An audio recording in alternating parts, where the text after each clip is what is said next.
Warlocks. Do it again.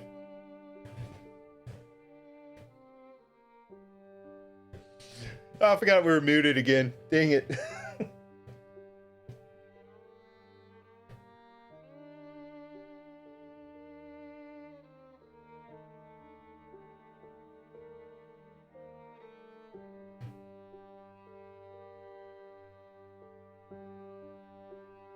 Sure, go right ahead. You know how to do it. We've got ongoing campaigns. We have upcoming campaign. We have a one shot coming up. It's fun. Nailed it. Look at Nailed the it. fun Those were so specific. Yep. Thank you, Bio 1837 for the follow. Welcome in. We have stuff going on. No. Yeah. That's me. I didn't realize I hadn't been following this. What? Are you kidding me? There we go. I thought I could do just one more thing that's homage to my character of just being unprepared. Wow. All this time. This whole My time. God. It's been like almost 2 years. Well, I looked at the button. I was like, I'm not like, why is that highlighted? I clicked on it and go, oh. Now we know why he has not watched any of the streams. I watched them on YouTube and stuff, but like, There you go. Oh my god. Awesome. Yeah, I don't know if anyone else has anything they want to announce before we jump right in. You got your giveaways. Oh yeah, we're doing a giveaway in the Discord. This month is a halfling haversack. It's a little bag with like 20 sets of mini dice in it. It's cool. There's pictures in the Discord. Join the Discord to see and join in. Exclamation point merch if you like some merch, all that good stuff. Thank you, Rusty, for jumping in. You got 2 shout outs because you're the man. All right, will anybody else say any otherwise? All right. We don't know where Nate is, so hopefully everything's all right. But anyway, he got his character art wrote for him. But yeah, I have to adjust measure Don's cam. So Weasel, go ahead and take it away for tonight's episode of the wrap-up show of Icewind Dale. I just realized my cam is messed up. There we go. Yeah. So first question, jumping right in. How's everyone doing today? great. I'm Good. Doing kind good. of Doing good. sad that we're not playing again, but yeah. There is a 20-sided dice-shaped hole in my heart right now. Oh. You should probably get that checked. That doesn't sound healthy. Yeah. Cool. Yeah, so most of the questions are taken from that little channel in Discord. If anyone in chat has questions you want answered, put them in chat and I will, if I don't see them, someone just yell at me because I might not see them. But I guess first up, to start off for everybody, what was your favorite part about your character and also how they interacted with everyone else? Probably be better in this amount of people call on person and do it. Sure. Bartender, what was the favorite part about your character? Arlen was just the most adorable little thing for me to play. And I don't know, his whole thing was just being friends with everybody and how much he loved his friends and the party. And I leaned into that a whole lot because it was just so much fun with the party composition that we had. I liked making us a little family. Awesome. Doggo, what about you? Oh, TFO, God. Honestly, this is my first time playing a character with amnesia. I just think doing the intricacies of that was fun. Like having the flashbacks and then running into Measure of Dawn and being like, oh my God, I actually have a sister. And then also just originally the character was meant to be more serious, but I turned him into more of a goofy character, as I kind of do with all my characters. But it is just I like cracking jokes occasionally, especially with Maeve. God, the stories. Yeah, that's pretty much it. Isolde, what about you? Actually, quite similar to Doggo. I had originally planned for a measure to be a lot more serious, but then everybody in the last campaign that I was in was so dire and dour and I don't know, melancholy and angry. And I'm like, this just needs some lightheartedness. So I made her a little bit dumber. That was fun. But I kept her being really confident, but I thought that was really fun. Like, I don't know if you guys saw every once in a while, she used to be like, yeah, I'm in charge of this group. Yeah. She's not, but she's going to say she is. Yep. Really fun. Awesome. JR, what was your favorite part about all of your characters? I mean, yeah, it was one. There's some weird unity there. I really liked meeting the whole party the first time in the prisons. That was pretty fun. That was a cool setup that Jugan came up with. Like, it was pretty fun to go back and forth, and I almost kind of wish I'd have spent more time as bait. Like, being bait with you guys is pretty fun. I really liked the whole mistaking you all for assassins. Yeah. To the end too. That was great. That was really great. Sendo. Yeah, a couple things. Like Doggo and Measure said, like, at first, like, I came into this more serious, like, okay, like, we're gonna try hard, we're gonna be more role play heavy and things like that, and then my character just kind of morphed into someone who was never prepared for anything and like would always be like one day behind. Like, I prepare everything for what I thought would happen, but so just playing with the dynamics of that and not having it be like, oh, I totally screwed over the group, or I totally wasn't ready, but it's just like it just kind of evolved into, well, that's who he is, of course.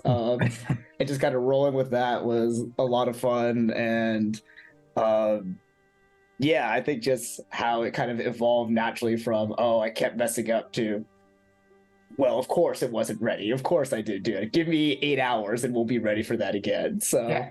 it just the recurring running jokes with that. Nice. There were a lot of recurring running jokes, and they were awesome. Yeah. Like, around everyone. So, Yeah. Space Cow. I think kind of what everyone else said. Like my backstory was a little dark at first, but then kind of the group, we kind of just all started kind of being more laid back and joking more. And I think it made it kind of a lighter campaign where we all are having fun, and I kind of like that. Cool. Yeah. Who says you have to be sad about the end of the world? Yeah. They have songs about it being the end of the world and feeling fine. So, really fast songs. But yeah, and I guess Jugan, you played a lot of characters. So, what was your favorite part of? Who was your favorite NPC? Ooh. I don't know. There's a running joke in like most campaigns, the most favorite character NPC or whatever that the characters love is the ones you make up on the spot, not the ones you put hard time and pride into developing, like Jetnack. But I think it was episode 3 or 4 when Maeve was introduced, and it was just kind of off the whim and the cuff. Y'all wanted to go someplace to get some weird stuff, Like a hawk shop or something? yeah, something like that. And I was just like, all right, let's see. Not prepared for this at all. So let's see who is here. I always kind of want to do like an old witchy type vibe character. So and that's, I was like, all right, I don't know if I Google named her or just pulled it off the top of my head. And I remember that episode being a rebuilding episode too, because it was like the campaign started off a little rough as I was still learning to be a DM mostly, and we had to have we had like a meeting before the episode. It was a shorter episode. It was supposed to be strictly role play, and I just thought her off on the off the cuff, and then all right, let me after the fat tail. You always go back in if it's a character or NPC the characters love. Flesh it out a little bit more. Okay, she's old and decrepit, but here's why. Yeah. Yeah. She's now running the Discord as of today. Yeah. Wait, she was like a mostly improv character when you first made her? She's not like a stock. Complete improv. Yeah. Complete improv. Yeah, I went back and watched the first few Look at the episodes. fun We And gotta follow Drew D. I'll just say Drew. Welcome in. Thank you for the follow, my friend. I think it's Ruby Dooby Doo, and then 455. Yeah, you know how I am. Oh, with Twitch names. I don't want to butcher it too bad. Turn the Oh, system go so with you have that. here. So. Welcome in. I was saying give a D4 to the players, but this is the wrap-up show, so the D4 would go to nobody. Give it to Arlen. Welcome If the in. questions get really hard, you can roll. Yeah. Yeah, no, I went back and watched the first few episodes of the campaign, and yeah, I had completely forgotten that Maeve was an improv NPC just because of how developed she got over the campaign. It was a pleasant reminder. It was a nice surprise. But, I love how she evolved too, like where it kind of just became canon that when we said her name, she appeared. Yeah. That may have been more me messing with you guys, and it just like became canon. So more, like really more me Beetlejuice. messing with Sindel because.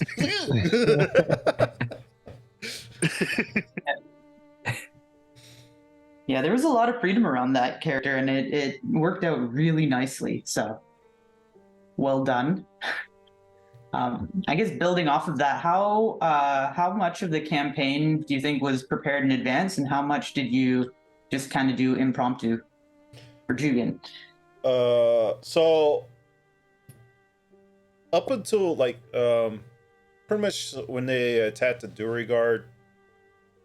Well, I guess I should go back to where there's another campaign that Isolde's character, Measure Dawn, started out in, which was the Outsiders.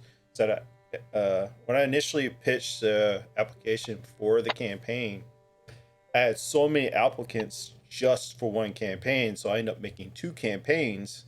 And my brain thought was, all right, let's do 2 campaigns, and what I don't tell the players is they're actually connected, which was where I brought to Zol's character, Measure Dawn, has a twin brother, which was TFO.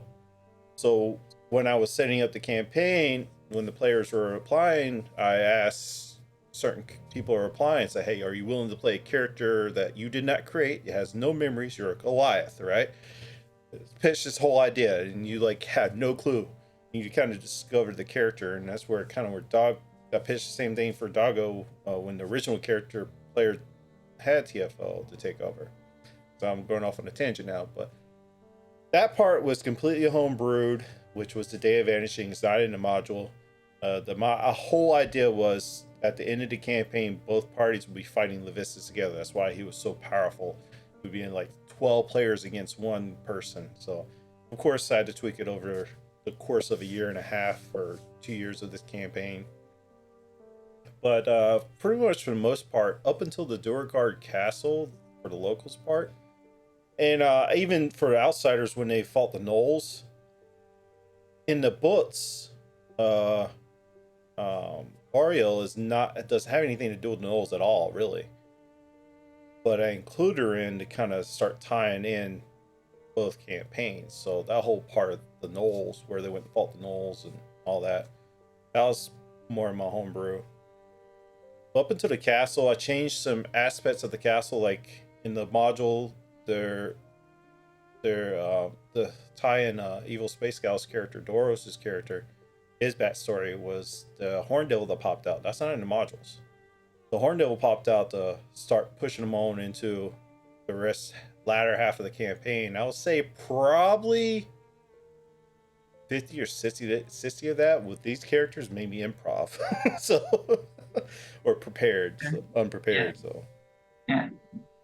but yeah, once I think I passed the Durigard fortress, it was more of a, all right, where y'all going to do? Where y'all going to go? And I give them like, kept them more on a linear path because the only thing left was really Levistus, and tying in some other campaigns, tying in, you know, trying to link all of my campaigns together in some form was a really cool trick I tried to do too. I don't know if that answered the question at all, but whatever. It was in there. It was in there. Awesome. Yeah. And then I guess back for everyone, what was the inspiration for your guys' characters? And we'll start with Isolde. Inspiration for my character. Yeah. I remember when I first applied to join, well, actually, Jugin's server in general was specifically an advertisement for the campaign that I joined, and he asked me what my favorite character, favorite classes were, and I just said like the top 3 that I had, and he picked the first one. He said, "Okay, you're a druid." Okay, and then I went with it. I tried to find something because my last character that I had played that I really liked was also a druid. So I just tried to find a way to make a druid which was different from the way I played before, and that was Measure. That was my inspiration. Gotcha. So she was a my last one was like a half orc druid, and she was very, very, very much into wild shape. So she was what is it, circle of the moon, and she actually like refused to well, she would go into wild shape, and then she would like try and stay there for as long as possible, and she was like, you know, kind of going animalistic. And so I wanted to go exactly the opposite. So I took up a chance to have the circle of stars, and basically just from day one I'm like, Measure's never going to go into wild shape ever. She's not going to do the animal thing. She's just going to be pure like firepower and, you know, flying and shooting stars out of the sky. Like no animal. She's not an animal type person. Nice. I remember when she's never didn't never do that, it messed me up too, because I'm still learning as a DM coming in this campaign. She never did it, and I was just subconsciously putting it back in my head. Okay, so that's what the druids do. They do their wild shape through the stars. They don't actually take a form. And I was like, then when I was baffled when another player was playing the same subclass, I was like, you can't do that, can you? I was like, so dumb. Sorry. I'm not blaming you at all. I just thought it was funny. And Dago, I know you didn't initially like make the character, but I guess what's something that you brought in and to make it personal? I mean, yeah, as I said, I didn't actually. It isn't my original character, as I did adopt it from. Well, it was originally Jugin's, and then he gave it to Zilron, which is the original player, and I adopted it from him when he left. But yeah, I just actually I did actually change the subclass as well. He used to be an Eldritch, a Rune Knight. Yeah, he used to be a Rune Knight, and now he was a Battlemaster fighter, which is kind of a thing. I just kind of like Battlemaster fighter. There was no real like character background reason why I chose to do that. It just thought it was fun. But yeah, I mean, I just kind of made the character a little bit more jokey in the sense of more comedic. It's just kind of a thing I do with all my characters. I like them to be a bit lighthearted at times. Of course, you know, a character can get serious as needed, but for the most part, if I can crack a joke, I would. But yeah, that's pretty much it. There isn't too much thought process that went behind TFO. Just kind of in the moment, or whatever I thought would be funny in the moment, or that would be right. Also made him sit down with me and watch the prologue to understand what character he was playing and who he was playing. Because at that time, nobody knew. I don't think anybody knew that TFO was Measure of Dawn's brother at all. So I think at that point, that was kept under hush. So give him kind of an idea of what the character was supposed to be like through the eyes of his old character. Cool. Awesome. And then moving along, Bartender, what was some inspiration behind Arlen? So I generally always play some kind of full caster, and then that generally ends up being a sorcerer. I don't like preparing spells. It feels like a whole lot of work that I don't like to do. Nah. Spontaneous casters all day. And I have actually never played like a small character. And when I applied for this campaign, and that's how I joined the Discord too, just like as old, is I found the Discord through a post, I think, on D&D Beyond. Forums, yeah. And yeah, when I applied and I was thinking about it, and I was like, well, I'm gonna do a class that I'm comfortable with. I was like, but I should do a race that I haven't really ever played. And so I picked Gnome because I figured I could be a whole lot more lighthearted with it. I knew this was supposed to be like a more serious campaign. And so when I was kind of coming up with Arlen, because originally he was a shadow sorcerer. Mm-hmm. And so he had this whole like, am I doing good if I'm using evil powers sort of thing going. And then later in the story, when he lost those powers and then became a divine soul and had more ability to help the friends. But yeah, I wanted to create just a cute little guy that ended up thrust into this situation through no means of his own. And what that would like create in him.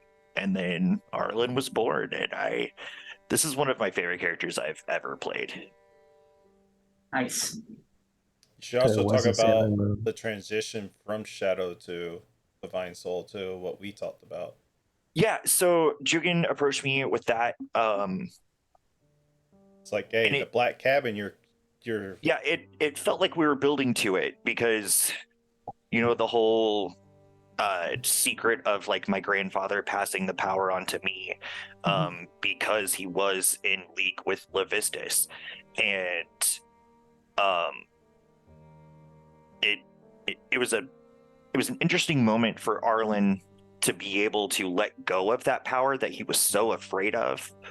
And his like Solanus and Doros were very, very good about making sure Arlen knew that he was still a good person despite the kind of power that he was using. And then when he lost that power, it was completely powerless for like 3 or 4 episodes.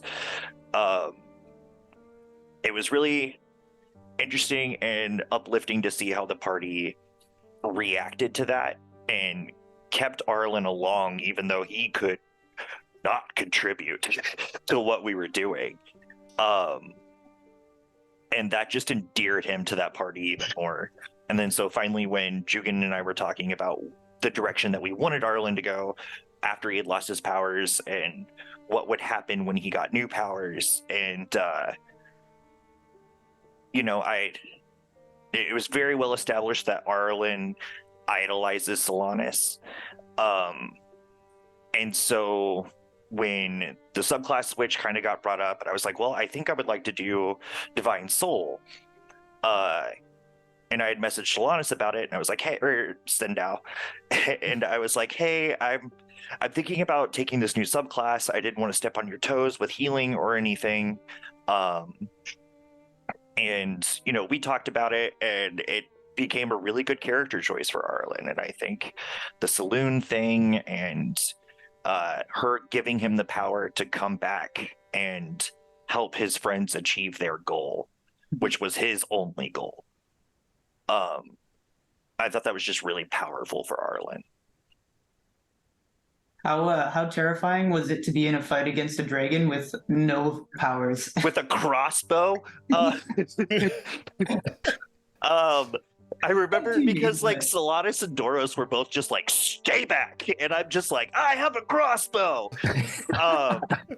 And I think I got one hit in before that thing murdered me. Like, did almost triple my HP and damage.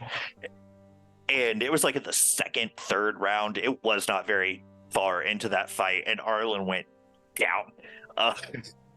But yeah, it was kind of scary for me as a player because I knew that something was going to happen. I wasn't quite sure how the shift was going to happen. Like, Jugan kind of kept all that under lock and key, so my reactions would be a little bit more genuine. And yeah, when I died, I was like, oh my god, I'm dead.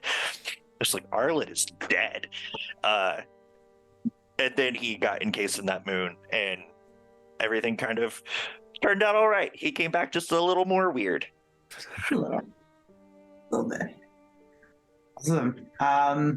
JR, what was some inspiration behind all of it? So there's this woman who at like 7 a.m. every morning outside my window screams at the top of her lungs, "Bitch, shut the fuck up," and like has this giant fight with herself. Unless there's people coming into the corner store, and then she'll fight with them. And she just like is so angry, and I wake up every morning to her screaming at the top of her lungs. But then I will go down in the afternoon and I'll run into the same woman, and she's super sweet. And you're like, she like talks about her children, you know, you have these really nice conversations with her. And it's like, I was like, whoa, okay.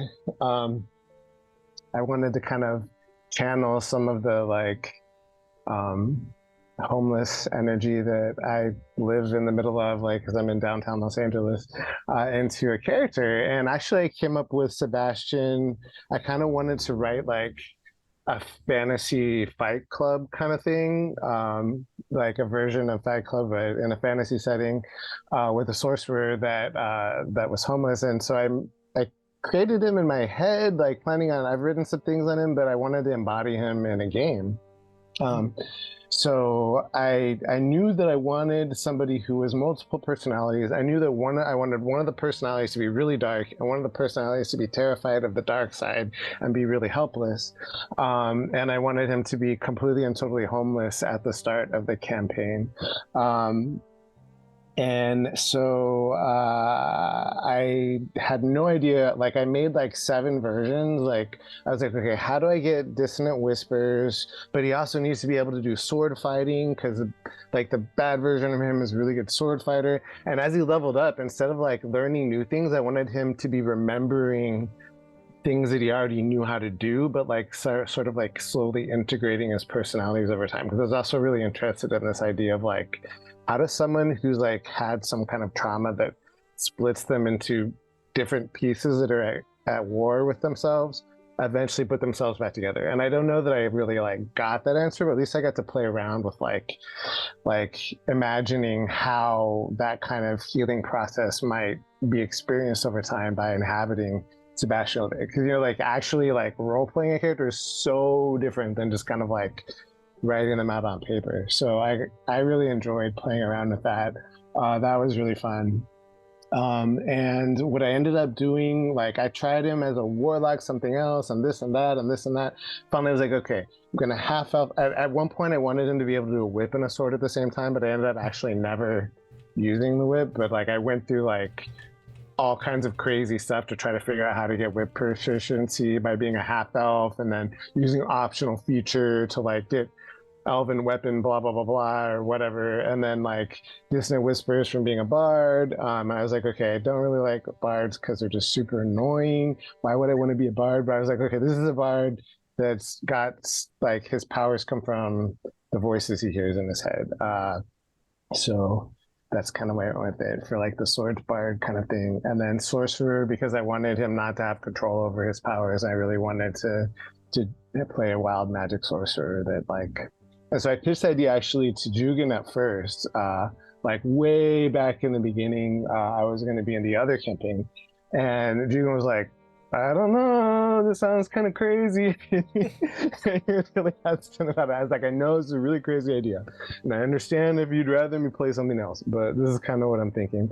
And eventually I ended up not being in that one and joined the locals a little bit later, and pitched it to everybody, and they were really kind and, and willing to play along with my complete and total craziness, which I'm very grateful for, because I had a really good time, and it was definitely a great experience for me to be able to explore this character that had been sitting around in my head for a really long time. Yeah, I must have read your backstory like 3 or 4 times, trying to decide exactly, because we kind of left it ambiguous on like how he got this way, and for me to tie it into the campaign, I must have read your backstory like 2 or 3 times before I decided how I wanted to play with it. With eventually you're the one, like, you discovering that Ariel was on your ship, and you rejected her treatments, and that's how you kind of got. That's kind of why I went with it. But yeah, he switched up the backstory on me. I had a much more emo, traumatizing one. He was like, "This is too triggering. We can't do that."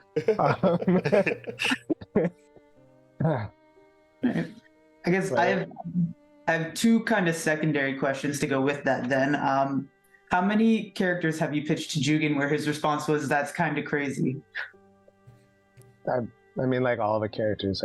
Every one of them. I honestly think Manny in Order to Goblin is going to be even worse. I can't wait. Better. Oh God. I can't wait. Yeah, I'm that guy. I'm sorry. And then the other question that just kind of popped into my head was, do all of the bard voices in Sebastian's head sing in harmony, or is it really off key? Oh no, they're totally doing their own thing. Like this crazy cacophony. Like, imagine hearing all the radio signals from all the planes all at once, and then trying to pick out a piece of what something's saying. That's why it was actually pretty fun when we had like you could have people say something in chat, and it would be a voice that Sebastian heard in his head. That was actually pretty fun. And having Gargoth to actually like play off of as well was perfect. Like, that was super fun and fit in perfectly with actually being able to experience it instead of just kind of like trying to portray it. Like, even though like Gargoth was real, the other voices, may or may not be real. They were real to an extent. But cool. Evil Space Scout. What was inspiration behind Doros? It started from the class. I wanted to play the undead warlock, kind of going from there, and then after getting kind of the backstory of the module where it's there's the Day of Vanishing, and then you have the sacrifices and stuff. I kind of figured that'd be a good tie-in for kind of becoming a warlock. Why would someone make a deal with a demon? Well, if he was sacrificed and wanted to come back to save his family. So that was kind of where he started from.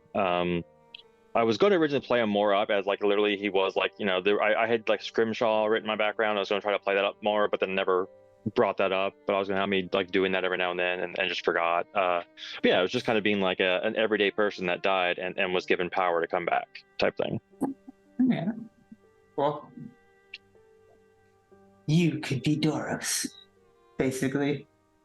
But no, that's sure. Cool. Yeah. Hopefully not, but all right, cool. And Sendo, what was? Yeah. Everyone has like a really good like idea of what they wanted. And when I came into this campaign, like applying in, Jugan asked me like, "So what do you want to play?" I was like, "I don't know. I just want to play. I'll play any role, And so, like, let me in. I just want to play really badly. Like, I'll fill any role. Like, I can play a fighter. I'll play. And he was like, "Whoa, do you want to be TFO?" And I was like, "Oh, who is this? What's this guy?" He's like, "I have this idea for this character, but he has to have this accent." And I told him, "Listen, I don't want to offend your viewers because this accent might turn like Italian at some point. It might turn French. I don't know what's happening. Like, I'm not really good with accents." So I said, probably not that one, but if you really want to give it a shot, I'll do it. But luckily we found someone else for that. So then I I was like, okay, I'll be a cleric. I've never played a cleric before, and it's very obvious in our second episode when I went into melee range with the like mini boss and like died almost instantly and like couldn't heal anyone after that. So yeah, no, it was just a class and a role that I hadn't really played in D&D before. I've played healers in like other types of RPG games, other like MMOs before. So I thought, okay, I'd like to try it out and see what it's like, especially since I had just watched the second campaign of Critical Role, and there's like two very different approaches to clerics there. So I wanted to see like, okay, if I was given that role, where would I go with it? And clearly the most unprepared one is the role I took. So I had a lot of fun with it though. But yeah, I had no preconceived ideas of what I wanted to play or a race or a class or anything that I wanted to hit. So well, I'm glad things turned out the way they did. It was thoroughly entertaining. So awesome. Next question is, who would you get to play you in a movie? We'll start with Doggo. You or Tico, I don't care. Answer for both. God. Okay. that's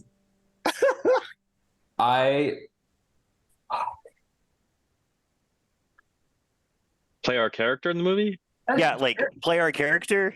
Or you, or both. I don't care. Play you playing it. Let's keep it simple. Your character. Okay. Oh my god. Who would I?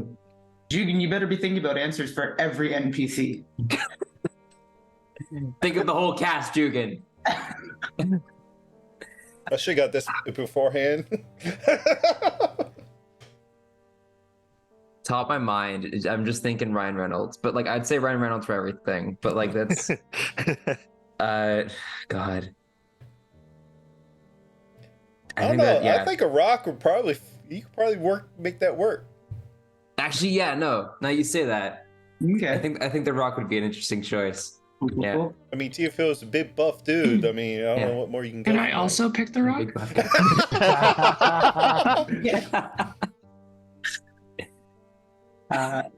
JR, who would play Sebastian? Oh, man, it would have to be someone really versatile, and I'm not good at celebrities either. Pick someone in real life then. I don't know. She's the lady outside your window every morning. I mean, you know, Edward Norton didn't do a terrible job in Fight Club. Let me think. Give me a second to come back on this one. I gotta Google some stuff real quick. Hold on. We'll jump to Sendo.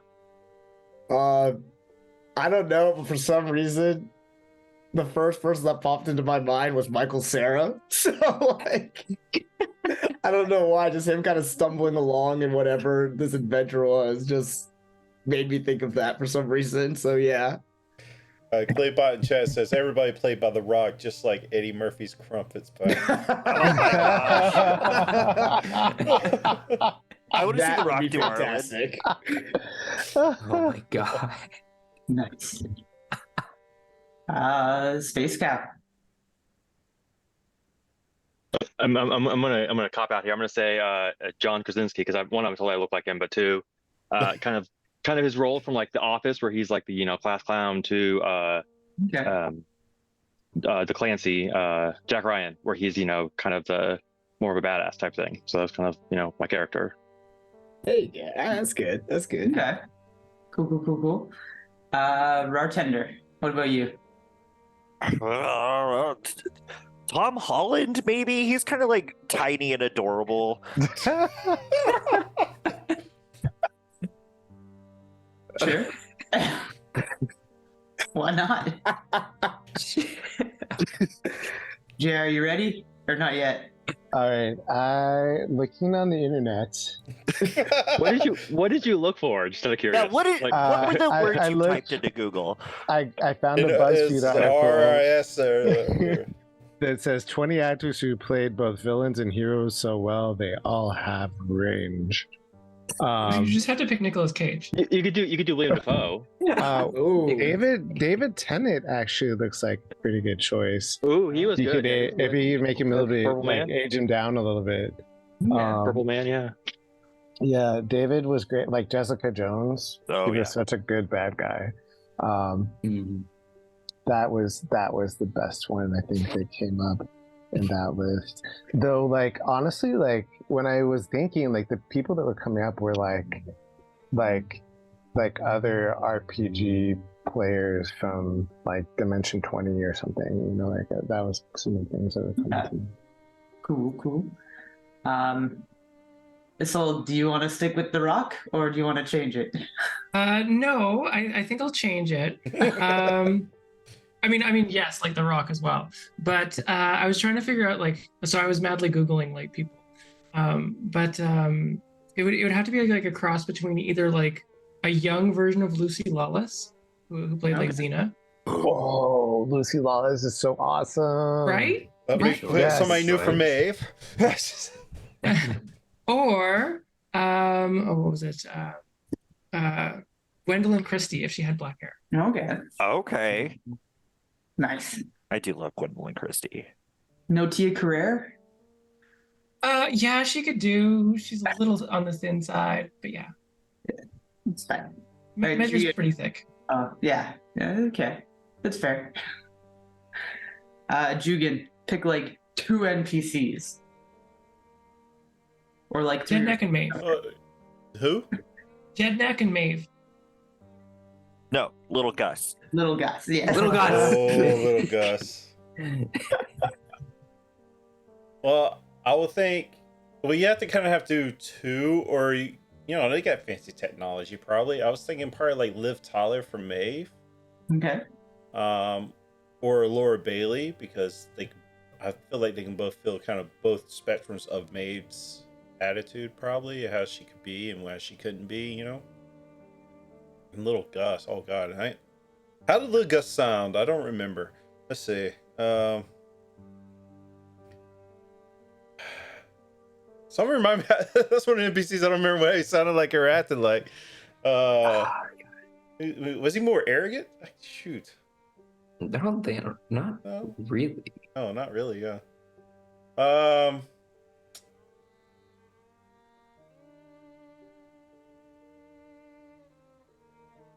don't know.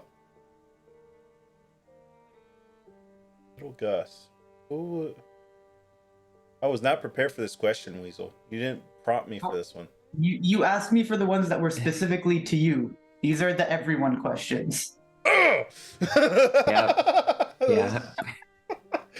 Touche.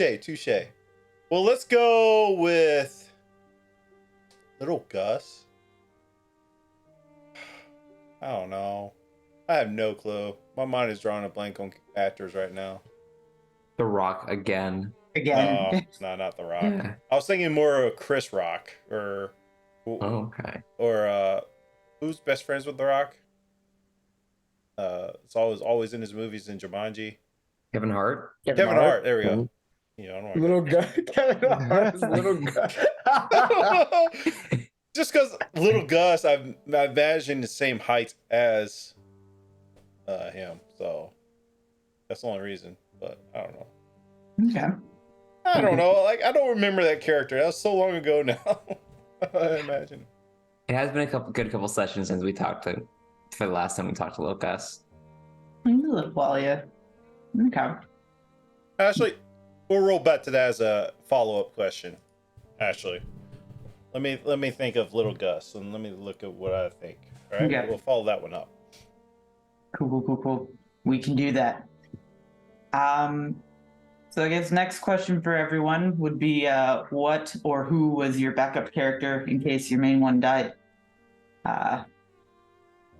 We'll start with Sendo. Like I said, I didn't come in with really any characters made, but I always like playing. Oh, Go you ahead. got what you did? I got it. Seth Green for little Gus. Seth Green. Ooh. That's great. Okay. Great. Nice. But in terms of backup characters, I always like barbarians. I don't know. I think just running in and smashing stuff doesn't require as much thought.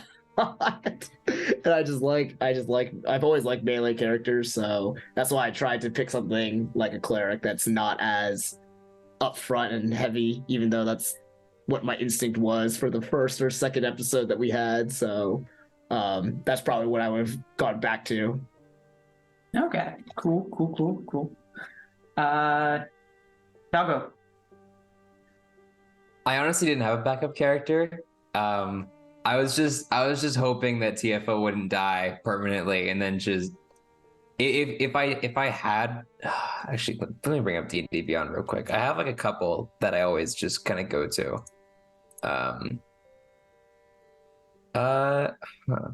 Jean-Pierre.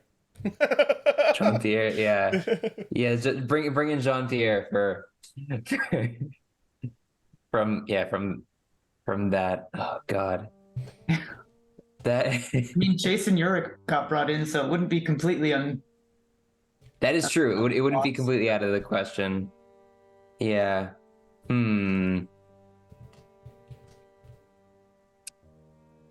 I think I might have gone. I think probably would have gone like rogue or something. I have this kind of like, this kind of.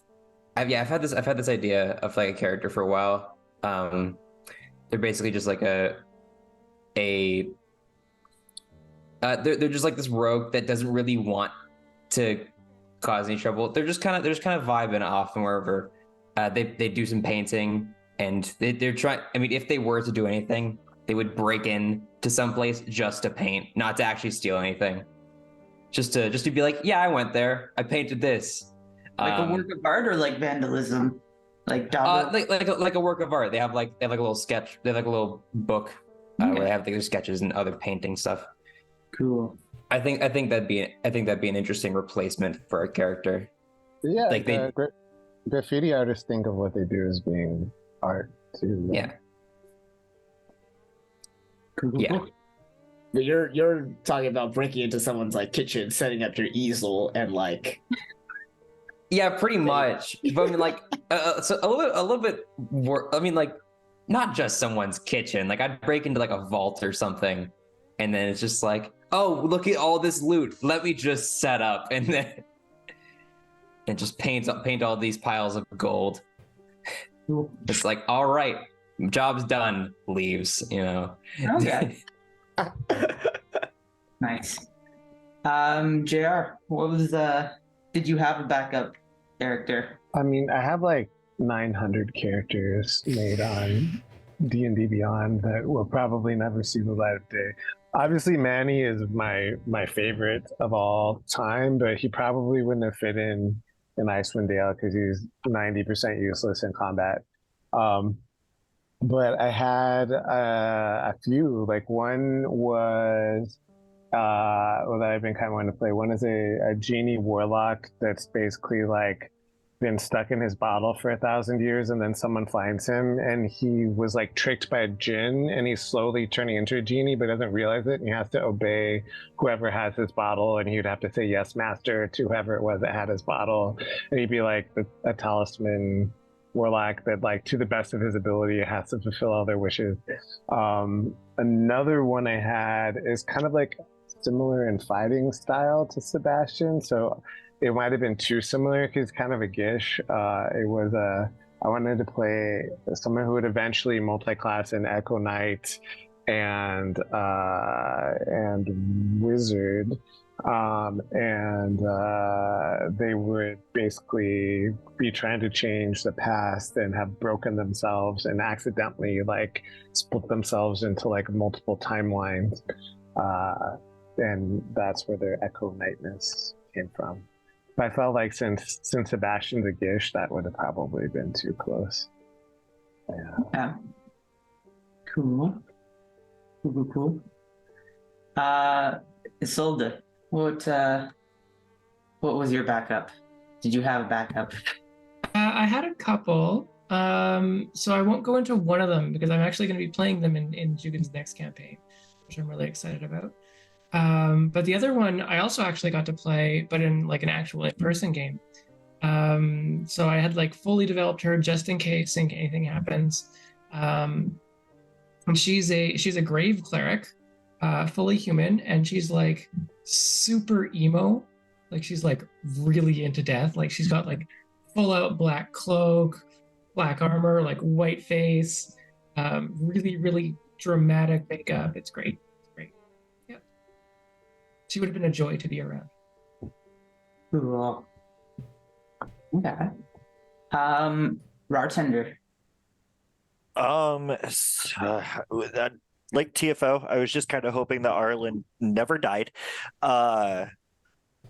But like, I had always planned that if Arlen did actually die, that the next character that I would bring in would probably be more of a martial character, just because I don't really play martial characters ever at all. So I was thinking like a monk or something like that. And then when we started that other campaign for a little bit, I was like, you know what? I will kind of take that monk character and switch him into a fighter, and started that campaign with that. But I was going to try and come in with like a martial character, or I was just going to come in with a different sorcerer. I mean, if you find something you really like. Cool. And evil space guy. I like JR. I have a lot of characters I've created, but I didn't have one specifically backed up for this campaign. I probably would have still done a magic user, but I don't know what type. But yeah, it would have been kind of dependent on where we were in the story. But Okay, that's nothing in mind. Cool. I had a monk too. I've never like really gotten to play a monk. Like it's kind of happened. Like a campaign would start and I'd be like, hey, I'm gonna play a monk, and then we'd play for like 2 sessions, and then I would never get to do dope monk shit. Yeah, I mean, So it many takes bad like a things about monks. million levels before monks kind of like start getting cool anyway. I really just want to play a drunken master monk. I think that subclass looks super fun. I don't know, it looks really cool. I was a monk who was actually a librarian that got kicked out of monk sanctuary because he had anger issues. nice. Ooh. And he would try to channel his ki, but instead he'd just get frustrated and rage. Aside from last year's Christmas charity, the only monk I've ever played is in a campaign where all of my characters seem to die really quickly. And it was my second character, and it lasted 8 sessions. It died on its 8th session, and it outlasted the previous character by 1 session. So, yeah. And it wasn't intentional. None of it was planned. It just... things happen. But monks are fun. I like monks. I guess while we're on the topic of classes, what's the class that you guys would never play? Do any of you have a class that you just are like, no?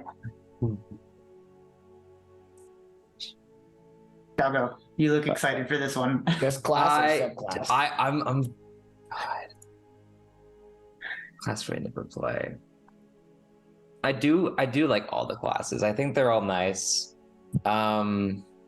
Give a subclass even that maybe you... Yeah, there's a couple subclasses I can think off the top of my head. Like, for example, Rogue, I probably wouldn't play an Arcane Trickster. I'm just not too big a fan of the... I mean, I feel like if I'm going to play Magic, I'm going to go all the way with it. Yeah. I don't want to kind of, like... I want to be like a third caster. That just kind of sounds... It's just not too big of a thing for me. And then... I guess if there was actually a class I wouldn't play, probably not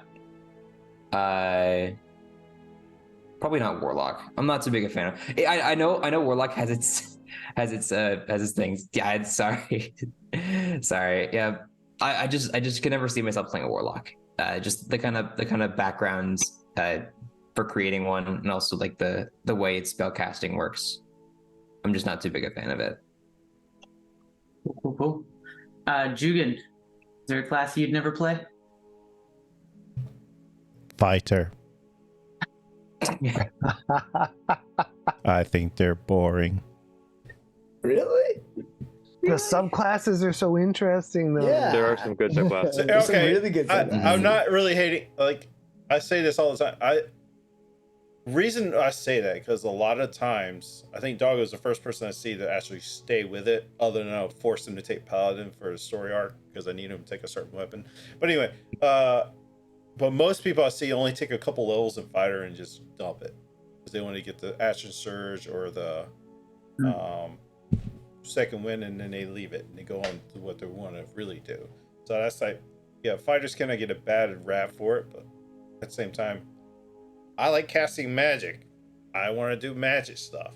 And any kind of magic the fighters do get, you have to explain somehow how they got those stuff they need to do it with. Like a Rune Knight, you need to explain how they learned Giant to do. I don't know. It's just too much. I don't know. I did an Echo Knight that was fun, and my Echo was the ghost of my best friend that got killed near me.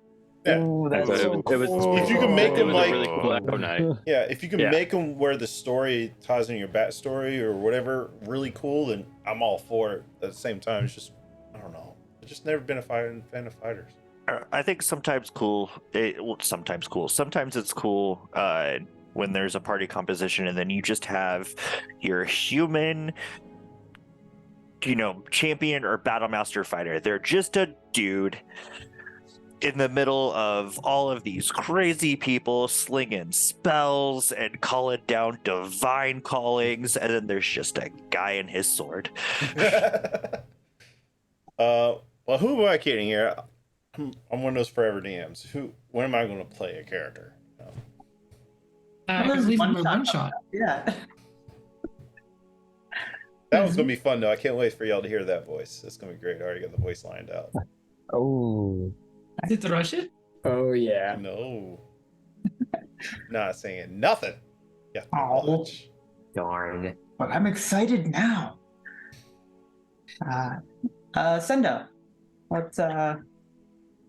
Yeah, kind of. I think I could find a subclass that I'd like to play. And there's so many things you could do with like multi-classing that I think you could do just so much with anyone. But for a while, it was Ranger. But then they came out with the whole like, you can have a dragon now as a Ranger, and I'm like, I want that. I want to be one of those guys from old-timey Game of Thrones, riding on a dragon and shooting people with a bow or whatever, and forgetting to cast Hunter's Mark. That's what I want to do. But yeah, no, I think any class now I'd be up for trying. I'm not really shying away from too many. Yeah. That's kind of a boring answer, sorry. Oh, it's all right. JR, what about you?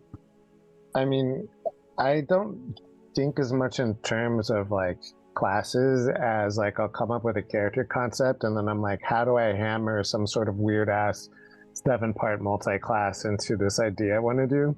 So as a result, the class that I never, ever, ever, ever, ever play is Paladin. Because I default, I'm like Rogue. Like I'll be like a Rogue that's not a Rogue and is a Sorcerer, a Rogue that's a Wizard, Rogue that's a, something else. So like I'm more like Rogue energy than Paladin energy if I'm going to be stuck inside that character's head.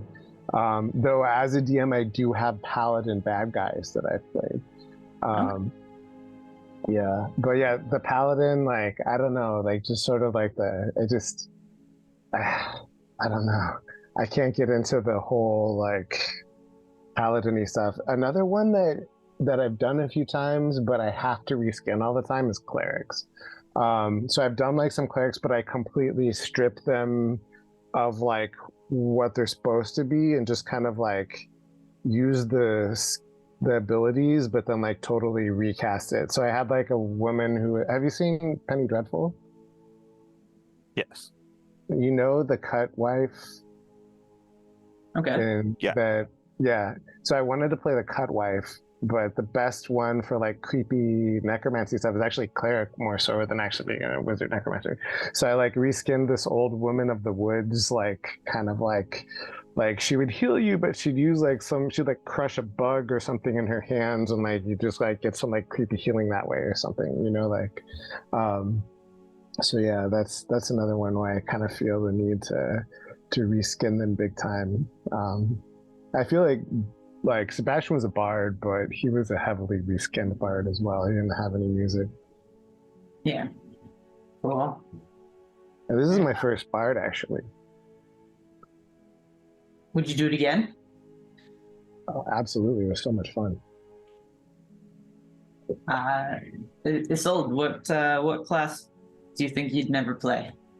I wouldn't be against taking a level or two in any of the classes just to get the features I wanted, but I would probably never play a warlock.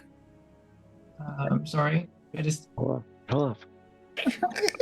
Also, I'd probably never play a rogue. I don't know why. Maybe I'm just like channeling Doggo, but I just don't like them. Okay. I think it's more that's just like the concept of like stealing and just like for the sake of stealing or being like making a pact with the devil. Like it's never something that I would ever actually do in my life. So I just can't even imagine how that would be. Well, listen, and Darius doesn't steal. He just tries to kill right away. Fair. But Assassin. I mean, if they came out with a really interesting and good warlock patron that wasn't just like, hey, you're making a deal with this thing.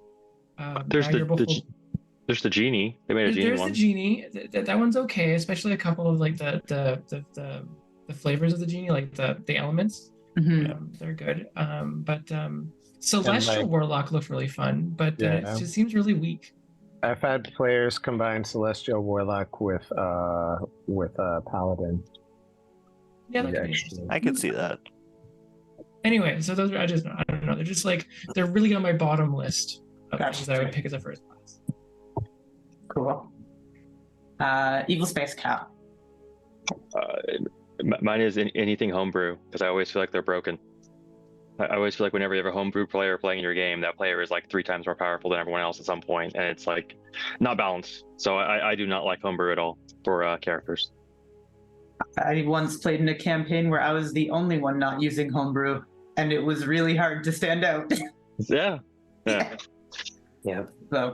yeah. Unless you have someone who really likes just fucking around and designed a homebrew cleric of Dionysus whose power is derived from smoking mushrooms and drinking a lot. That was I like not to think my homebrew subclasses there, Evil Space Cow, is pretty balanced, okay? We'll see if the homebrew Well, subclass... yours is not mine, so I'm not taking any credit for that. That's all Jazzy Hands'. Sure. All right. You're the one that agreed to take that one, and Yeah. I actually think yours is like yours could just do just as much bad to yourself as everybody else. So be interesting, but I did take the time for Oath of the Stars, which is what's Rotator's gonna be playing. So yeah, Bartender. What's your what class do you find least appealing? So before Order of the Goblets, I would have said Paladin. wow. Like I said, it's a prepared caster. It's also a half caster, and it's pretty martial. And these are just all things that I'm not inclined to do. But I'm actually really excited about playing one in this next campaign. I think we've worked out something really cool with it. Other than that, I would probably say Barbarian. Just because, like, in my real life, I'm not like a rah kind of punch it in the face guy. I can't remember if it was in our Discord or if I saw it on the internet somewhere, but somebody was talking about a barbarian that raged with grief, and that kind of really struck with me, and I thought that would be a super cool. I think that would be the only way I would play a barbarian. Yeah. I did something similar with Barbarian for the next upcoming campaign. Oh. Not grief, but I couldn't do the boring rage stuff. I don't know, when I played my angry monk, like it was actually kind of hard, like because I would be like, wow, it's hard to get into this angry, like salty headspace all like for several hours once a week, and then I don't know. It was rough. I've heard Marisha talk about how she had a hard time when she was playing Beauregard because like she's such an angry person that sometimes it can like take a little bit of a toll on you too. Yeah. Yeah, I mean, I've noticed whenever I play Barbarian, I never actually roleplay it as being angry. Either it's just like a really focused state you're in like when in combat. Just kind of, I kind of agree with you on the point where it's like being angry as a character kind of just doesn't work sometimes. Yeah, it's hard to play. Cool. All right. I have a small list of like random questions. I don't know which one to pick from that one, but I guess if you could take your character on a vacation anywhere, where would it be and what would you do? Jugan, where would you take Jednak? Where would I take Jednak? Where? Yeah, on a vacation. You can go anywhere. Or take We're me. going on a cruise, baby. We're doing some magic tricks into the, the little talent night. We're throwing up a show, giving some Tasha's, what is it? Hideous laughter on people, making everybody have a great time. We're having some drinks. Then sunbathing. Well, you probably sunbathing because I felt tan and peeling and white again. But anyway, we definitely going on a cruise. Okay. Cool. Sendo, where would you take Solanus? Oh God. I don't know, since this god is all about like winter stuff. Part of me is like, oh, we'll keep with that winter thing. Let's go to Aspen or something, or Switzerland or something, Swiss out. But I actually told Juget afterwards, I was like, because I didn't know what he had planned for my character for the conclusion. I thought maybe he would at some point leave the 10 towns and go, because he hasn't really explored much of the world, but he heard about that place, Baldur's Gate, so maybe he'd go there. So I don't know if that's a vacation spot or not. So, but that would be very slow to be like, yeah, sure, I'll take a vacation here. Whatever. I don't know anything. Cool. Bartender. Probably an amusement park. I would say probably Disney. Disneyland. I feel like Arlen would just have the best fucking time. He would wear ears. He would get to eat all kinds of food. He would get to ride all these wild things and see all of these people dressed up. I think he would just absolutely love it. Okay. And it's something that he could go do with everybody. Because he would have to take everybody.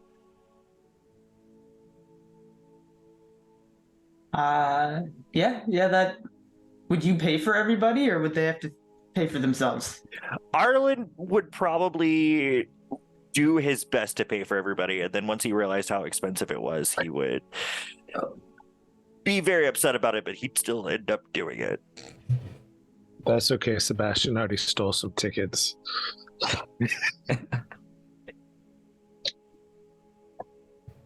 If that were to happen, Measure would just be walking around just making jokes. You must be difficult to ride this ride.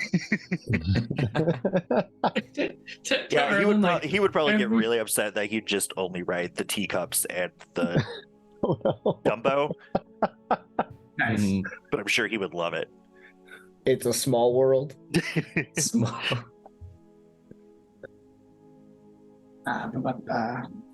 My screen just glitched real bad, and I don't actually remember who I've asked this to.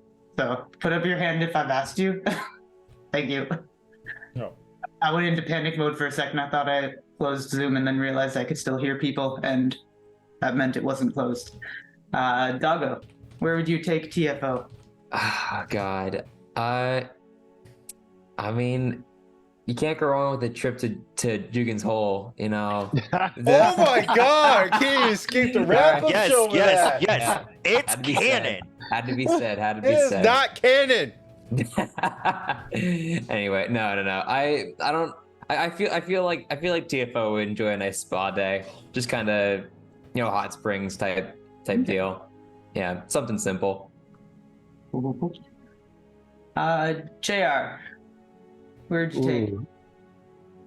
I feel like I would be really worried about Sebastian getting me in all kinds of trouble wherever I take him. So I'd be like, okay, where can I take this guy where I wouldn't get in trouble? Not so much where would he like it. I can see like a family vacation with Sebastian and Maeve to maybe like Hawaii or something, but I have to take my friends. I don't really have any money. But actually, going with Rawtender, going with Ireland to Disneyland would probably be perfect for all of that too.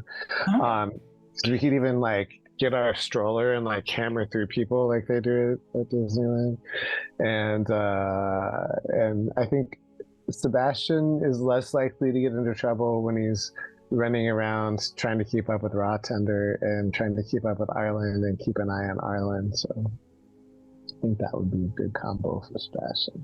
How many of your guys' characters would need to have a leash on them at Disney? I wonder. I think just Erlen. Just Arlen?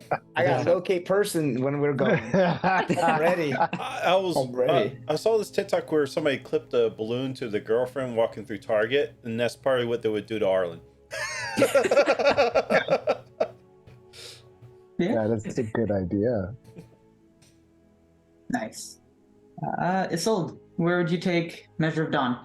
Actually, can I hold off? I just because I think I actually want to take Arlen with me. Can you go to somebody else? Sure. Yeah. Evil Space Cow. Take your time because we need a bartender to get back. Well, crap. I Stall! would go. Filibus! I'm sorry. I think somewhere like calm and warm, just because he's from 10 Towns and always been up there. So just somewhere kind of out of the chaos of after all this and somewhere warm. Yeah. So you would also go to Baldur's Gate? Yes. And all right, Isolde, where would you go? Real quick, Arlen would 100% have to be a leash kid. See, that's what I heard you guys talking about it. Did you hear me about the balloon or attach a balloon? Yes. So if I were to go on vacation with Measure, I would specifically want to take Arlen with us as well, and we would go to Hawaii, but not for the typical reasons, because Measure would go straight up to the top of the mountain, and we would go to the Keck Observatory, which is a 10-meter wide telescope, and I would literally show them both the stars. And I know that sounds sappy, but that's the most important, one of the most important things to Measure, and I think important to Arlen. And it would be great because she would just be standing there like, this is the biggest telescope I have ever seen in my entire life. Just the entire time. Because it's 10 meters wide. Anyway, that's it. Telescopes. Stars. I love that. Cool. Alrighty. Do we want to take a break? I know Bartender just took a break, but sorry, I couldn't hold it. Yeah. Okay, but I mean, I'll leave that to you guys. I'm good. You good? Cool. Alrighty. I guess just. Do you need a break, Weasel? Sorry? Oh, I'm good. Do you need a break? I'm solid. My water bottle was not very full when we started, so. Are you peeing in it? Like. Nope. It's gotten empty. I don't have that kind of aim. Come on. Jugan, what's something you learned about DMing while running this campaign? Balancing is a pain. It's ever learning. But when I started this campaign, the only other campaign I DM'd is Avernus, which is still going on because it's a bi-weekly campaign. But this is the one where even with this one and the one on Sunday, which was Outsiders, I discovered that running too many so close together was super tough, and I had to learn from that.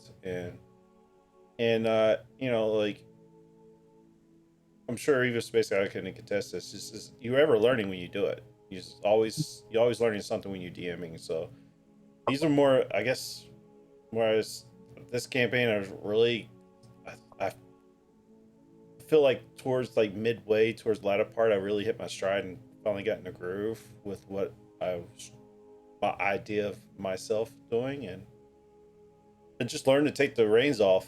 You know, don't try to hold the reins. That's why I always say, like, always want to make sure the characters have their time to talk and shine and do what they want to do. I never want to try to interrupt the character, or player, unless there's something that evil guys are specifically want to interrupt them for. But other than that, yeah. Cool. I guess switching that to a player side, what are some things that you guys all learned? We can just go across again. I guess, Rartender, did you learn anything while playing Arlen? Yeah, I learned, I mean, I guess healing. I've never really played like a cleric or anything in D&D. So it was kind of cool to get that kind of like aspect in a class that wasn't a cleric. And then just like with any game, all these people were strangers to me when we first started. And so, you know, learning how we all interacted with each other and how they played the game and how we could do this as a cohesive unit, and it just got better and better and better and better and better as time went on. Cool. Doggo, did you learn anything? Yeah, I learned quite a bit. I mean, this is kind of the same with every campaign I've been in, but I feel like I've just gotten better at role playing in general. Throughout the past year and a half that we've been in this campaign, as well as like just generally knowing how to play martial characters. I mean, I usually tend to play martial characters anyway, but I mean, I just think I get better. I took a lot of time outside of the campaign to just like think about combat strategy, because I feel like that's kind of what TFO would be focusing on, considering he doesn't actually have any magic, as well as just kind of like split-second decision making, because like that's where most of the RP came from with TFO. Not too much deep thought went into everything. Besides the bear curse was the thing I put the most thought into over the course of like a couple sessions. I thought about that outside, but yeah. Okay. Nice. Isolde. Things that I learned. I definitely need to prepare. In general, like I learned that I really need to know what my character wants. I think, like I think I need to make sure that she has like a concerted reason for being there, and what she wants to accomplish, which sometimes Measure didn't have, especially jumping in in the second campaign. I kind of felt like I actually thought that the campaign was going to end in like 2 or 3 episodes after I joined, and then that wasn't the case. And so like I was just like, yeah, I'll just jump in, finish stuff up, and then we're like seven episodes later, and it's nowhere near the end yet. And I'm like, I should probably have a reason for being here. Yeah. So it's definitely I need that. Like that I really struggled with that at the end, was like, why is she here? What am I doing this for? Etc.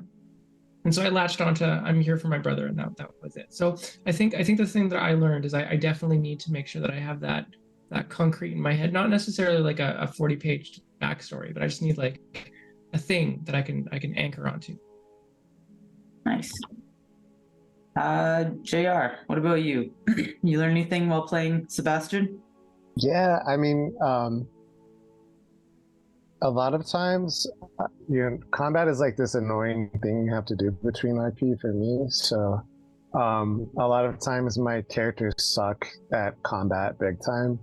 I think I did a little bit better job of making Sebastian like somewhat useful. Maybe not as useful as some of the other characters, but I think I put him together a little bit better. And I'd never done a bard before, so it's kind of cool to have support options now. Yeah, it's kind of cool to be able to like knock out that healing word, but then also still be able to do other stuff. In terms of like role play wise, it was kind of like cool listening to other people and trying to figure out how to like play off other people and give other people space to interact with each other, and how you can like role play your character, but also like what's a good combo for like thinking and strategizing about like ways to embody your character, but then what's the perfect match or pairing with like somebody else for like how your character fits with other characters, and not just thinking about your character like alone, but then like in combination with, I don't know, does that make sense? Where you're like kind of dancing and leaving space for them to be the character that they're role playing to fit into. I don't know if I'm just totally saying words that don't make sense, or if that no, like figuring out how your character fits into the whole group dynamic and how to make that all work together. Yeah, like how do you invite people to do things sometimes, I guess, as well, you know, like I don't know, like I really like the dynamic with Solanus and Calm Emotions was really great, for example, and like the specific kind of relationship Sebastian formed with if you know, like with Arlen, and like with also with the amnesia bond with Doggo's character TFO and stuff, and kind of the skepticalness with Darius and and all of that. Nice. Awesome. Sendo, what'd you learn? Yeah, I think the biggest thing for me was actually a few things. So I DM a campaign with like my 5 closest like childhood friends who have never played D&D before. So like trying to do it in a way to explain rules and things like that, but also integrating some of their backstory. I think like Jugan did a really good job of integrating all of our different backstories into each other's like interactions and then how things tied up. So trying to do that, and with my campaign is giving me a lot of insight on how to do that. So that was really cool. So hats off to you, Jugan. But I think also like some of the things that was set up both by Jugan and the rest of the players was just how to have like interaction between player and player, because you know, like for the campaign that I'm running, a lot of them don't know what that entails or what's involved with that. So just seeing how at first, like Bartender was saying, we were all strangers, so we didn't know how we all played or how we would all interact with each other, but then how it just naturally grew from that. And with my group of friends, we've all known each other since we were like little kids, so it should be able to just develop. And I think just setting the table and setting the scene to allow that to naturally and organically take place is something I saw a lot in this campaign, and something that I'm going to try to implement in my own. So Nice. Space Cat, did you learn anything? My biggest was just the kind of playing online, because I've played a few kind of minor games online, but playing a large long-term campaign online with a stream and stuff was kind of a new experience of getting that set up and kind of making sure I was ready for that and had my screens all set up, stuff like that. So that was the biggest thing for me for this thing. Nice. Cool. Alrighty. Has anyone only played online? Like This was my first online game. I've pretty much exclusively played online. I've played one game very recently that was like starting in like April, that was in person, but all my experience has been online otherwise. See, mine was all in person. I had a few short campaigns online, but this was the first. Mine's all been in person though. Oh. Yeah, this is my first longer campaign I've done online. Everything else is I started in person as well. So This is also my first time using Zoom. yeah. Wait, what? Yeah. I'm a bartender. What do I need Zoom for during the pandemic? Nothing. You'll just have to drive down to LA and we'll do an in-person one shot. That's kind of why I try to do the 3D for the stream and for you guys. So like it's a little bit different from sets apart from actual virtual tabletops. Also kind of gives that in-person feel, like you actually see a little bit of more. I don't know, for me it feels a little bit more in person, but you know. I actually yeah. really appreciated that. That was really awesome. I don't really like the virtual tabletops that much. I find them frustrating. It feels like you're playing a video game as opposed to a tabletop game. And I do all the work Really? for you. You ain't got to do anything. Yeah, Just I say don't what have you're to doing. figure out what. I'm also very technology illiterate, and so like I've tried to play on Roll20 like once, I and hate there are there's so many buttons. What do I do? I'm the like old like uncle on Roll20. Like I can't. I'm like, where's the button? Oh, it's like my screen's inverted. Like, wait, it's all black now. What? I'm just, it's a disaster. I can't do it. I can't tell you how many streams I've been to or games I tried to play in or something that uses like Roll20 or something, another version of virtual tabletop, where all of a sudden the stream or the game is taken up by a 15-20 minute trying to figure out how to do this within the Roll20. Yeah. You lose concept of what we're doing in the game.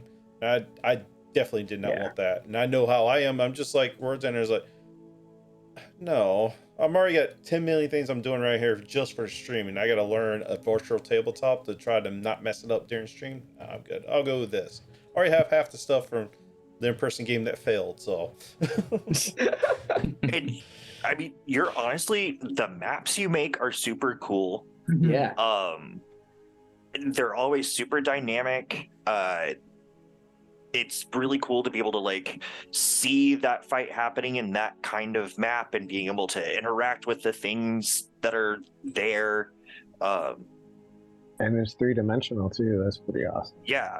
Mm. You know, when we got to fly, we could actually fly and we could hide behind things and I tried. not get hit I with did the gaze best I attacks. could. I really liked, not that we had a huge amount of fights in the little bit of that other campaign, but there were times where we would finish combat outside and then be like, I'm going into that house, and everything was set up in the house too. Like it was, Yeah, you just pull the fucking roof off and like, here it is. yeah. It was obviously a lot of thought and preparation went into it. So Speaking of, if you thought that was crazy, you definitely need to tune in for Friday. Oh, Garrus is in chat right now. He's in that campaign. They don't know what's going to happen. I mean, I don't think know if they expect what it's going to look like. Let's just say that. nice. All right. So have you guys ever played that game? It goes by different names, but where you have to pick 3 people and you'd marry one, you'd have sex with one, and you'd kill yeah. one. Carry Muck, or Marry, Fuck, Kill, or whatever it Fuck, is. marry, Some kill. people Marry, swap it and yeah. say kiss, marry, kill. And it's Yeah. like, well, we're not for. But Oh my god.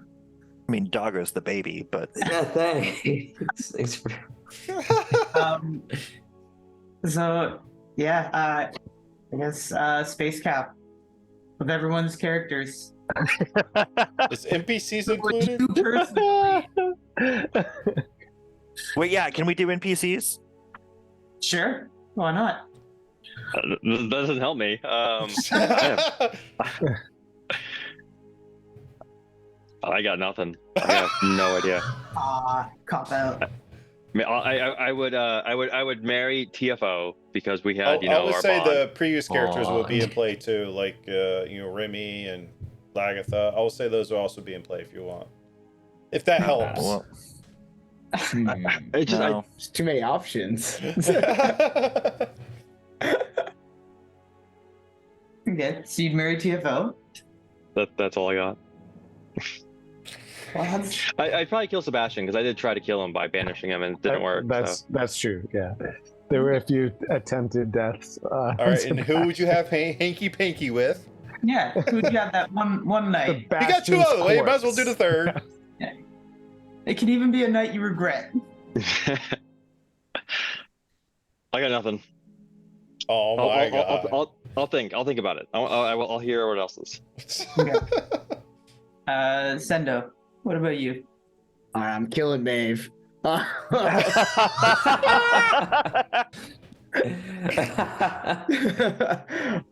I'm killing Maeve. I'm fucking Sebastian. Because the idea of getting bardic inspiration midway sounds pretty good. Oh my god. Are you saying you would need bardic inspiration? Is that what you're saying? I just killed his wife, maybe. And the mother of his kids. It's fine. Well, I forgot about that part. And I'm marrying Doros. Okay. I don't know if he accepts it, but Yeah, I'd accept you. I've got ceremony going. JR, what about you? Well, I mean, Sebastian's already married. But if we were gonna stick to players, he'd probably marry Solanas. Man, in terms of banging, it would be a tie between Arlen and TFO. Don't do that to him. A different.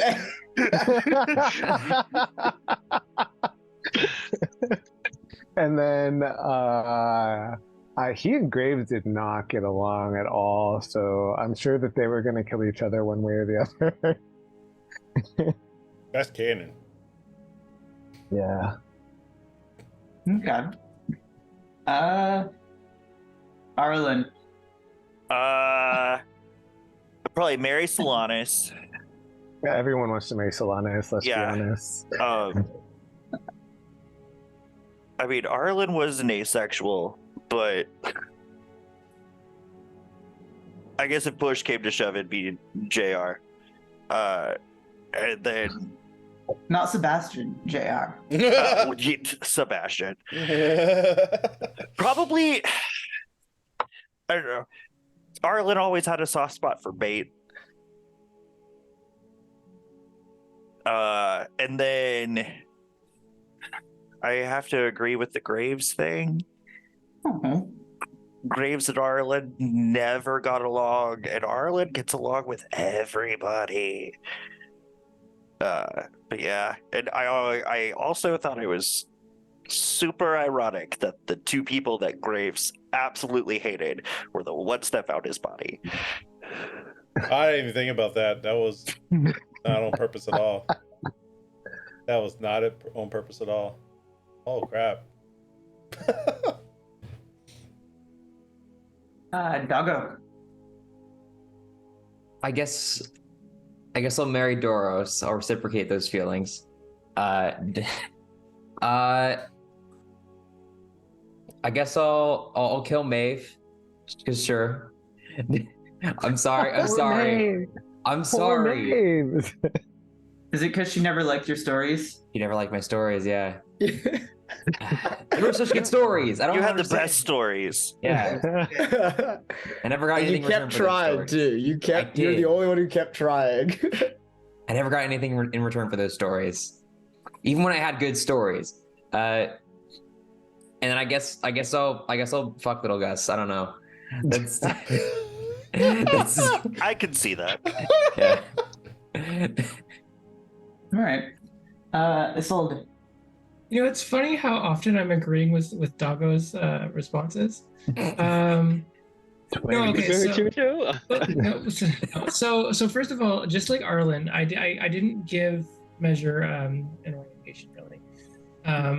Honestly, it was because I was like in a campaign with like all dudes, like from the first one, Mhm. and then I just didn't want like that that standard trope of like there's like one girl and everyone. I don't know. I didn't want that, so that's why I made her so big. But yeah, let me think about this. Do you remember in the Outsiders campaign, we went to the town, was it Lonelywood? Tourmaline. And in Tourmaline, yeah, Tourmaline, and there was like that inn that we stayed at, and there was the innkeeper. She was like this young lady that like gave Measure the ring. Okay. Yep. Yeah, that I'm marrying her. Okay. It was literally a ring. Done, so yeah. Your neck is very sad. Oh, sorry. Because she does respect strength, she's gonna fuck little Gus. And kill. No, who would she kill? She actually liked Graves. Probably Sebastian. Sorry, it's you. You had a giant demon in you. That's okay. That's two. Though actually, like now that I think of it, if we're going for NPC, Sebastian did marry Maeve. He did bang Aurel, and he probably would have wanted to kill the Vistas, but he couldn't get a hit on him. But... Or kill Gargoth. You were like, yeah. You did want to kill her. His feelings towards Gargoth were a lot more complicated. It was kind of a love-hate thing, not really a hate thing, you know. Cool. Okay, and then I guess we'll do one last question before we finish. And what? Or actually, Jugan, you haven't said who you would.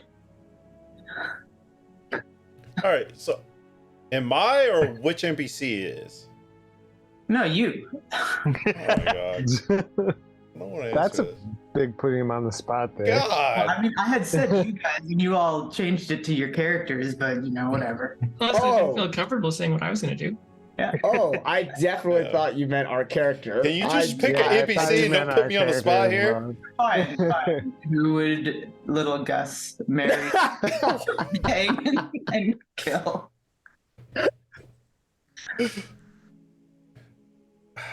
Like, He's got two proposals. Did he already, meet man. Measure of Dawn at all? Yeah, he gave her a shield. Oh, that's right. Yeah.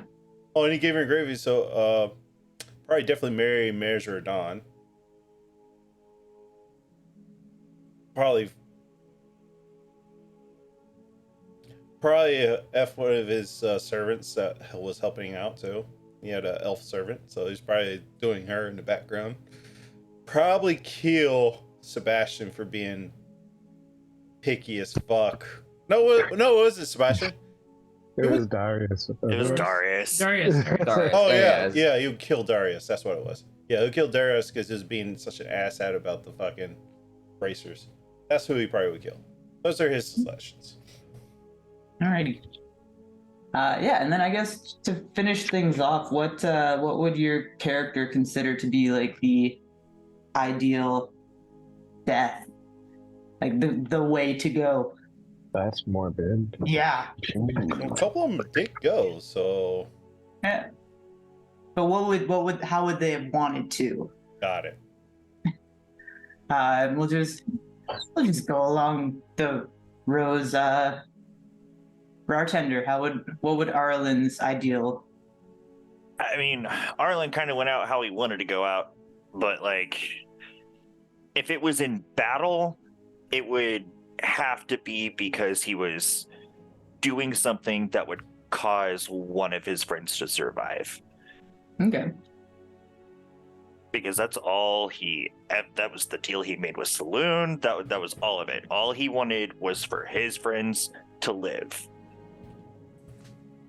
Cool. Doggo. This is tough. I've never thought about this before. I'm gonna TFO think is about never this. gonna die. Yeah, TFO's never gonna die. He's immortal, functionally. Gotcha. No, like I'm just thinking back to all the times he did die. Like that time he fell down the cliff, and that time. Wait, but when you died from the cliff, it wasn't from the explosion. No, it was it wasn't like the No, it was explosion. from falling. It was Yeah. from falling. I died from fall damage. That's what happened. That's why I was late to the spirit party. Right, because you were still falling for a while, right? Yeah, I fell for a good while. Oh, God. Ah, jeez. I mean, like, realistically, or just like TFO would want to die of old age. He would just want to be in the woods somewhere, just kind of chilling, and then go back to the soil. Okay. Just simple. Isolde, how would Measure of Dawn want to go? Absolutely in battle. She would want to be going out. She would like people to be there to watch so that they could like carry the story of her like triumphantly dying in battle. And the way she would do it is she would like grapple onto the biggest, baddest creature around and just 9th level moonbeam together. That's how she would do it. Am I allowed to change my answer? Because that's a really good answer. That's baller. Nice. Awesome. JR. I think Sebastian's of two minds about this, which makes sense, given that it's Sebastian. On one hand, I can see him like with the whole traditional dying of old age, having like all kinds of orphans and his own children, like all together, having like helped them become more mischievous as they've grown up, and been as bad of an influence on them as possible throughout their life, but in a good way, I guess. And then with Maeve as well. But then also, definitely he was ready to die to Ariel. One thing, I didn't get as much FaceTime with her as I had hoped, in part because when I did meet her that one time, my backstory like just changed, and I was like, oh wait, oh shit, like who is this new personality? How do I feel about this? So I was kind of thrown for a little bit of a loop. So it would be cool to have like a fight to the death with Ariel and die, and kind of like he would be willing to go down stopping her, especially if it meant like throwing a glitch in her plans or something. So I think those are two. Nice. Sendo. So the ending that Julian gave me was pretty fitting. I loved there, and we talked a while about it. But I think if that He didn't did not happen, know then that was happening, by the way. I did not know it was happening as well, which was pretty cool. It was a good surprise. I think just so the background that I had with Solanas was like something's very fitting. He was always a big like screw up, and his brother had to keep bailing him out. So like that's why they ended up in the 10 towns. So the fact that he was finally around people that like accepted him for who he was and was like not constantly making too many issues, just a few here and there, but like people that he genuinely cared about and that cared about him, he would have been happy. But then if it was like during the campaign doing something to either help or protect Arlen or Doros, because he became pretty close with obviously Arlen from his backstory, but also Doros just over the campaign in attempts to kind of almost redeem or make up for like the situation he found himself in with him and his brother and everything.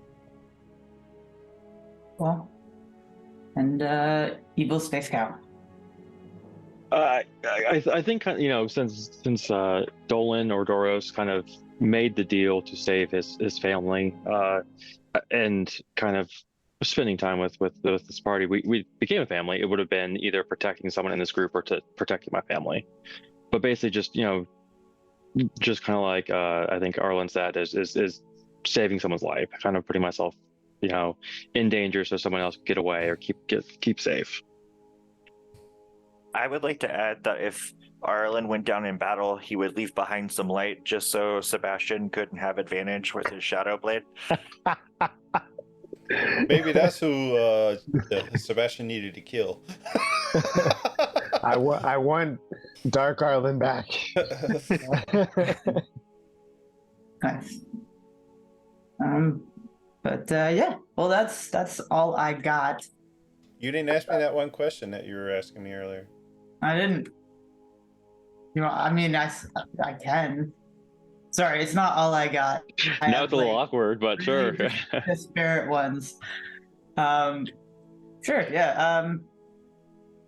With just about everyone's backstory had something to do with them dying or losing memories or losing connections, and how much of that was, I guess, intentional, and how much was just happy coincidence, or I guess not so happy coincidence for the characters, but yeah. Well, definitely TFOs was intentional for obvious reasons. I didn't want them knowing, or I even tell Zol that, you know, that her brother's in the other campaign. But that was intentional. Definitely JR's, obviously his was all his crazy made up thing, and his memories are all jacked up as it was. He kind of played in with it. And the people that died in regarded it, there's secrets that you can roll. I don't think we got to all of them that everybody rolled either way. They kind of just fell off the wayside. I couldn't do anything really with. I know one person had the ring seeker or whatever, and I had planned, I think that was Kyle's character. I don't remember, but where he was searching for a ring, and I was going to have it like at the ending a feast where the ring pops out when they're eating a trout, and he found his ring for his secret.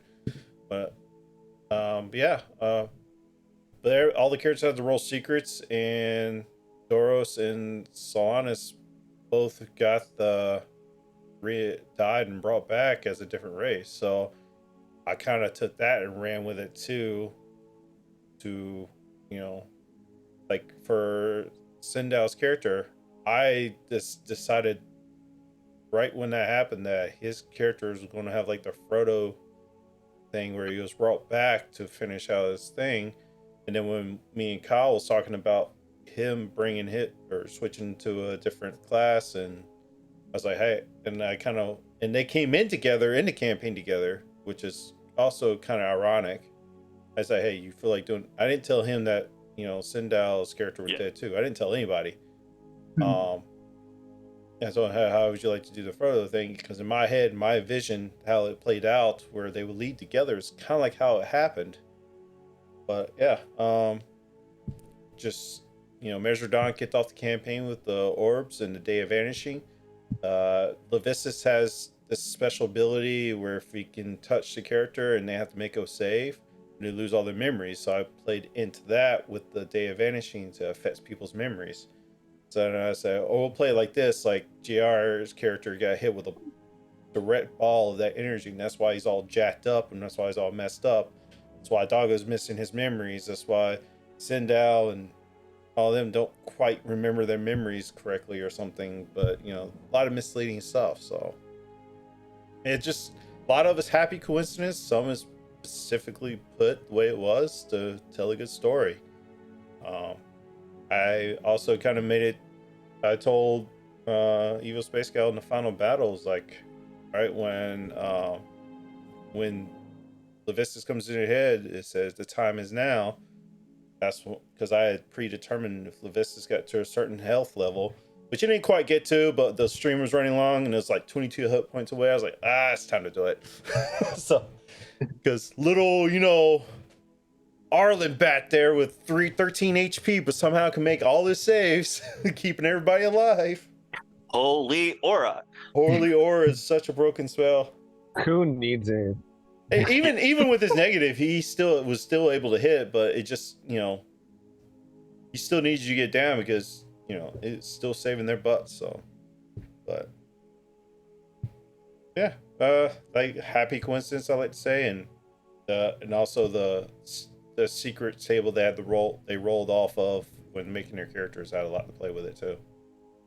Yeah, when he rolled Sebastian's, he was like, no, I can't do that to you. And then he rolled it again and he got the same result. I think you rolled it like three times. Three times. No, you rolled yourself. You kept rolling the same one. Oh, yeah. Which was the slob that busted out. Pole that's gonna kill you. Oh, I forgot about that. What happened. Yeah. But technically, I was in a moon. Yeah. Yeah, you're in the moon.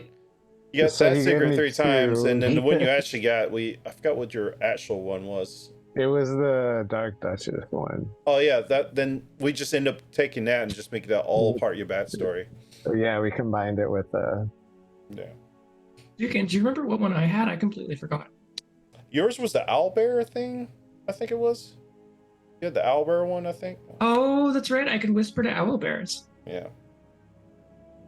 I didn't really get a chance to have fun with that one with you. But We played mine out because mine was that my family member had done something and I had people hunting me. I think That I was got. mine. That was yours. No. I'm just saying mine got played out as well. Oh, but yours, Doris and Sindow's was pretty much right from the get-go. Was already played out. Was the reincarnation. Well, also like how I died was from the white dragon that we ended up fighting, Mm-hmm. that Arlen got killed with too. So Yep. yeah, we are so good at dying. Twice dice. That's why we're called Twice Killing Dice. Yeah. 0 deaths. I don't think Doggo ever had one because I pre-made his character, right? How that Yeah, worked? Well, he we died- he talked died- about it. He died in the cabin. We all died in the cabin. We all died in the cabin. That's No, true. He no, had I'm to talking about the fall down secret. the I mountain. don't think he had a secret, is what I'm saying. Oh yeah. yeah. Mm. His secret is that he never died. Yeah. His secret was that he was, Measuredon's brother, and nobody knew it. That was the secret. And you got to play it out. I did. We did that. I could have shared my slag tadpole with you if you wanted. All right. Alrighty. Well, now that's all that I've got. So, I guess it's good to not finish on everyone's favorite deck. But yeah. Thank you to everyone for joining us. Come to the Discord to see all the stuff that's coming up and all the games that happen on various days and all that fun stuff that I know the details of, but Discord will tell you better. Yeah. Well, thank you everybody for hanging out for the wrap-up show. Like she said, join the Discord. I just fixed the plugins because I updated the bot in the Discord, and I didn't really update the plugins because our newest member Drew joined and he couldn't set them, but they're fixed now. So join the Discord. Set the roles you want. Opens up the Discord. Weasel is giving away a haversack full of dice this month and next month, so make sure you enter in those, and they'll be mailed out to you. Whoever wins. So we do monthly giveaways there, so make sure you tune in. I recently also reskinned the Discord to fit more of a D&D town feel, so to speak. Everybody got new labels and stuff. It's pretty cool. It's thematic. Thematic, there you go. And I had another thought going right into it and just like completely left the train without me on it.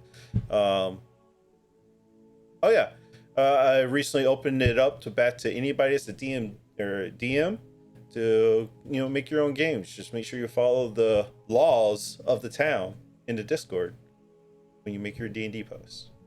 That being said, this is our final conclusion of Icewind Dale. If we do have a one shot, I think the group's decided they're going to try to go down and rescue Doros from hell. I don't know how that's going to work, if that even happens. But we love you very much. You have a great, wonderful night. I might be back on later streaming World of Tanks. I have not decided yet. Maybe, maybe the new fans might talk me into it. I don't know. Anyway, I'll probably be up playing World of Tanks all night tonight. But if you see me hanging out in the disc, Playing what? World of Tanks. World of Tanks. World of Tanks. Tanks. Oh. Tanks. Okay. Or if y'all want to play Nemesis, if anybody wants to hang out and do that, we can do No, that I too. thought you were saying World of Taints. No, Tanks. Tank. I was like, Jugan, can you Jesus even play Christ. that on Twitch? Oh Isn't my that against God. TOS? Oh my God. Yeah, That's- it's a wonderful game. Yeah. I'm sure it's on Steam somewhere. Glad I'm not Anyway, we love you very much. all the time. Oh yeah, make you reminded. The 30th. You want to talk about it, Nicole? Oh, Not prepared for that. Sure. July 30th, I'm going to be running a one shot in the world of Vetus. Vetus? Vetus? I don't know how to Vetus. pronounce it. Vetus. It is the world that Jugan started for his next campaign that I'll be playing in. And I've been helping him out with some of the backstory stuff. So I thought it would be really fun if I just run a one shot taking place like 1,000 years before that campaign starts, and then the characters that play in this are going to be actually part of the history of the world. So what happens in the one shot will help build out the history of the world. I thought that'd be really fun. I like that. That's super cool. I can't wait to watch. So I can force Jenny to be a big part of history in this world. Yes, absolutely. You're playing a character named Jenny. No, I won't do that. That's also the same concept I have. That's also the same concept I have for the charity stream in October that we'll be doing every Tuesday night, where I haven't, we'll say 1,000 years also, sort of, somewhere around that ballpark area. We'll figure that out. But what happens to the cursed forest, what causes it to be cursed, and the characters they're playing in that campaign will also be the founding members of the Order of the Goblet. Ooh, it's gonna be spooky. Yeah, so Yeah. it's Halloween themed, and it's for breast cancer awareness, because October is breast cancer awareness month, and my mom is a survivor, so we like to give back. And I'm looking to have this like a yearly stream, probably different sets of characters, maybe 7 sets. We'll figure all that out next year's down the line. Right now, that's in October. Come check us out. I got new overlays ordered. I can't wait for them to come in. And other than that, next time we'll see you for D&D, it will be Friday for Dragonlance, where I got this massive build. Just been sitting here for like 2 weeks. I can't wait to show everybody. It's gonna be great. But we love you very much, and see you next time. Have a good night, guys. Night.